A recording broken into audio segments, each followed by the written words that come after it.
Hello friends, welcome to cook with Shreeja. तो आज हम देखेंगे कोल्हापुरी झणझणीत कटवड़ा कैसे बनाते हैं। तो चलिए, सबसे पहले लेंगे दालचीनी, 2 इंच जितना दालचीनी, 1 काली इलायची, 4 लौंग, 5 काली मिर्ची यानी ब्लैक पेपर और 2 चम्मच जितना जीरा, 2 चम्मच सफ़ेद तिल, 2 चम्मच धनिए के बीज यानी कोरिएंडर सीड। और ये देखिए खड़ा मसाला तो हो गया और प्रोपोर्शन यही रखना है, ठीक है। 2 इंच अदरक और 9 से 10 जितने लहसुन की कलियों को बारीक कट करके डालना है। तो साथ में डालेंगे पाव कप जितना हरा धनिया, 1 हरी मिर्ची। और अब हमें इसको ना बिना पानी डाले पीसना है, पानी बिल्कुल भी नहीं डालना।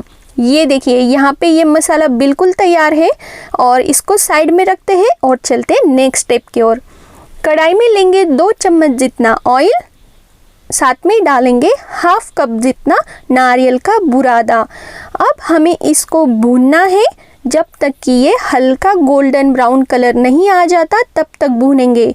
4 से 5 मिनट लगेगा इसको। तो ये देखिए यहाँ पे ये नारियल का बुरादा अच्छे से भुन गया है, तो इसको निकाल देते हैं बाउल में और ठंडा होने देते हैं। उसी कढ़ाई में डालेंगे हम 1.5 कप जितना कट किया हुआ प्याज और 1 मीडियम साइज का टोमेटो। अब इसको भी गोल्डन ब्राउन कलर होने तक भूनना है। ध्यान रहे पानी बिल्कुल भी नहीं डालना है, अगर लगेगा तो 1 चम्मच ऑयल डाल दो। चलिए ये भी भून गया है, तो इसको ठंडा होने देते हैं और ठंडा होने के बाद इसको डालेंगे एक मिक्सी के जार में। साथ में डाल देते हैं जो हमने भुना हुआ नारियल का बुरादा रखा था ना, उसको भी इसी में डालना है। और अब हमें इसको पीसना है और अभी ऐसे ही पीसते हैं, बाद में इसमें थोड़ा पानी डाल करके हमें इसका ना एक फाइन पेस्ट बनाना है। ये देखिए इस तरह से, बहुत ज़्यादा पतला नहीं बनाना, एक गाढ़ा पेस्ट बनाना है। अब कढ़ाई में लेंगे 6 से 7 चम्मच जितना ऑयल और डालेंगे 1 चम्मच जीरा और कड़ी पत्ता 8 से 10, 1 तेज पत्ता। लाल मिर्ची डालने से पहले ध्यान रहे गैस का फ्लेम लो रखना है 1 मिनट तक, नहीं तो लाल मिर्ची जल जाएगी और टेस्ट बिगड़ जाएगा। फिर डालेंगे ये मसाला और अब हमें मसाले को भूनना है 5 से 7 मिनट के लिए। बस एक टिप ध्यान रखनी है, लाल मिर्ची डालने से पहले गैस का फ्लेम लो रखना है 1 मिनट तक, बाद में ही लाल मिर्ची डालनी है। और देखिए मसाला भूनने के बाद उसमें डाला है प्याज का जो प्यूरे बनाया था, उसको डालना है और अब हमें इसको पकाना है 10 से 15 मिनट के लिए। थोड़ा ड्राई है तो हम इसमें थोड़ा पानी डालेंगे और 10 से 15 मिनट के लिए पकाएंगे। जब तक ये मसाला नहीं पकता ना, तब तक इसका स्वाद नहीं आता। तो यहाँ पे मैं आपको 7 मिनट बाद का दिखा रही हूँ और अभी हमें इसको और पकाना है 5 से 7 मिनट के लिए। चलिए यहाँ पे ये पूरे 15 मिनट तक मैंने पकाया है और आप देख रहे हैं ना कलर भी चेंज हो गया है मसाले का और खुशबू भी बहुत आ रही है। तो डालते हैं स्वाद अनुसार नमक और पाव चम्मच जितना हल्दी पाउडर और इसको 1 मिनट तक पकाएंगे लो मीडियम फ्लेम पे। और फिर हम इसमें डालेंगे पानी। पानी हमें गरम डालना है, गुनगुना पानी। और यहाँ पे मैंने 4 से 5 गिलास जितना पानी लगा है मुझे। ये जो कट रहता है ना वो पतला ही रहता है, बहुत ज़्यादा गाढ़ा नहीं होता, ठीक है। और ये देखिए कंसिस्टेंसी यहाँ पे आप देख रहे हैं ना, एकदम पतली कंसिस्टेंसी है कट की। और अब हम इसको ना उबालते हैं, ठीक है। कट उबालने के बाद इसको हमें और पकाना है करीब 10 से 12 मिनट के लिए। ये देखिए अभी ये उबल रहा है, अब हम इसको ऐसे ही उबालते देना है 10 मिनट तक। और ये देखिए 10 मिनट के मैं बाद आपको दिखा रही हूँ, आप देख रहे हैं कितना मस्त कट बना है। हरा धनिया डालेंगे ऊपर से और ये सर्व करने के लिए बिल्कुल तैयार है। बस ध्यान रखना है मसाला अच्छे से पक जाए। चलिए अब बनाते हैं वड़ा। तो 8 से 10 जितना लहसुन लिया है, 2 इंच अदरक, 2 हरी मिर्ची और अब हमें इसको बिना पानी डाल के इसको पीसना है।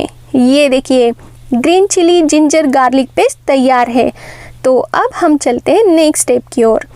कढ़ाई में डालेंगे 3 से 4 चम्मच जितना ऑयल, 1 चम्मच जितना जीरा, 1 चम्मच जितना धनिए को जो बीज रहते हैं ना, कोरिएंडर सीड, उसको मैंने क्रश करके डाला है, 8 से 10 कड़ी पत्ते, और फिर जो हमने पेस्ट बनाया था जिंजर गार्लिक का वो डाल देते हैं। और अब हम इसको लो फ्लेम पे पकाएंगे 1 मिनट तक। ध्यान रहे बिल्कुल भी नहीं जलाना है। और फिर हम इसमें डालेंगे आधा चम्मच जितना हल्दी पाउडर और इसको भी मिक्स कर देते हैं। अभी भी गैस का फ्लेम लो रखा है। फिर हम इसमें डालेंगे आलू। यहाँ पे मैंने 6 से 7 जितने मीडियम साइज़ के आलू को उबाल के रखा था, उसको हाथ से ही मैश करके मैंने डाल दिया है।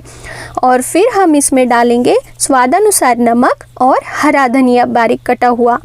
और अब हमें इसको अच्छे से मिक्स करना है और ढक करके इसको हमें करीब 4 से 5 मिनट तक पकाना है। ठीक है, फिर ये आलू का मसाला तैयार हो जाएगा। ये देखिए, ये आलू मसाला बिल्कुल रेडी है। तो अब हमें इसको ठंडा होने देना है। जब तक ये ठंडा हो रहा है तब तक हम बनाते हैं बैटर। तो 2 कप जितना यहाँ पे मैंने लिया है बेसन, पाव कप जितना राइस फ्लोर, पाव चम्मच हल्दी पाउडर और पाव चम्मच अजवाइन, पाव चम्मच खाने का सोडा। और अब हम सारी चीज़ों को मिक्स करेंगे और साथ में डालेंगे स्वाद अनुसार नमक। अब हम सारी चीज़ों को मिक्स करेंगे और थोड़ा थोड़ा पानी डालते हुए हमें इसका एक गाढ़ा बैटर बनाना है। बहुत ज़्यादा गाढ़ा नहीं और बहुत ज़्यादा पतला नहीं, गाढ़ी कंसिस्टेंसी चाहिए, क्योंकि अगर बहुत ज़्यादा पतला हो गया ना बैटर तो वो वड़े के ऊपर बैठेगा नहीं। इसीलिए थोड़ा गाढ़ा रनिंग कंसिस्टेंसी में बैटर बनाना है। ये देखिए, यहाँ पे ये आलू का मसाला भी तैयार है।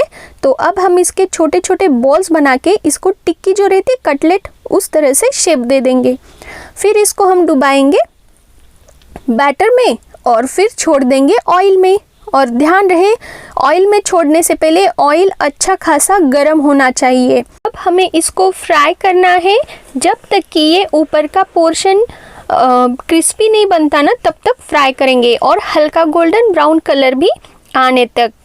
तो बीच बीच में हम इसको पलटते रहेंगे। गैस का फ्लेम मीडियम हाई रखा है। 5 से 6 मिनट लगेंगे इसको। ये देखिए, यहाँ पे ये वड़ा बिल्कुल तैयार है। तो चलिए करते हैं सर्विंग। एक बाउल में ले लेते हैं कट जो बनाया था, साथ में इसमें डालेंगे वड़ा और ऊपर से प्याज, हरा धनिया, सेव और नींबू डालना बिल्कुल मत भूलना। आपको ये रेसिपी कैसी लगी कमेंट करके ज़रूर बताइए और फिर मिलते हैं नेक्स्ट वीडियो में। Bye bye, take care, thank you.